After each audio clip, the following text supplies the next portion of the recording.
আসসালামু আলাইকুম, সবাই কেমন আছো? আশা করি অনেক ভালো আছো। আজকে আমি চলে এসেছি একদম ভিন্নধর্মী একটা জায়গায়, বাংলাদেশের সামরিক জাদুঘরে। আর দেরি না করে চলো আমরা ঘুরে দেখি। প্রথমেই আমি ঢুকে যাই -1 নৌবাহিনী সেকশনে। এখানে ছিল বিশাল বিশাল জাহাজের মডেল এবং চারপাশের অনেক পানি মনে হচ্ছিল যেন জাহাজে উঠে পড়ব। -2ও প্রায় এক ছিল। এটি হলো -1-এরই একটি দৃশ্য। এটা দেখে পুরো মনে হচ্ছে যে আমরা জাহাজে উঠে পড়েছি। এই জিনিসটি এত পরিমাণে সুন্দর ছিল, বলে বোঝানোর মতো না।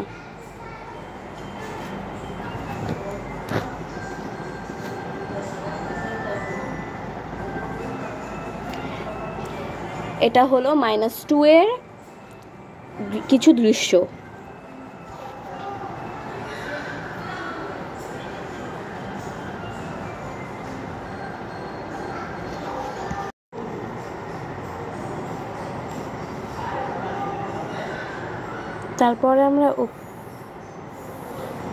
তারপরে আমরা উপরে চলে যাই, যেখানে ছিল অনেক বিভিন্ন ধরনের রাইফেল, বন্দুক আর নানা অস্ত্র।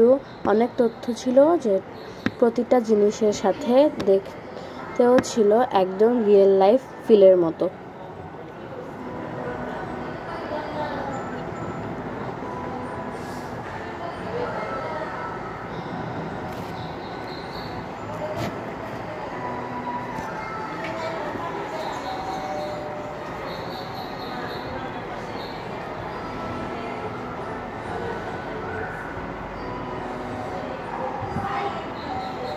এরপর আমরা আবার উঠে যাই এয়ারফোর্সের দিকে। এখানে ছিল যুদ্ধ বিমানের মডেল, পতাকা আর বাংলাদেশের বিমান বাহিনীর গৌরবময় ইতিহাসের অনেক চিহ্ন।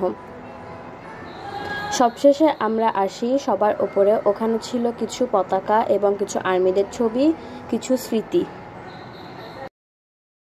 তো এই ছিল আমার আজকের ছোট্ট ঘুরে দেখা সামরিক জাদুঘরের ভিডিও। যদি তোমার ভালো লেগে থাকে তাহলে লাইক, কমেন্ট, সাবস্ক্রাইব করতে ভুলো না। দেখা হবে পরের ভিডিওতে। আল্লাহ হাফেজ।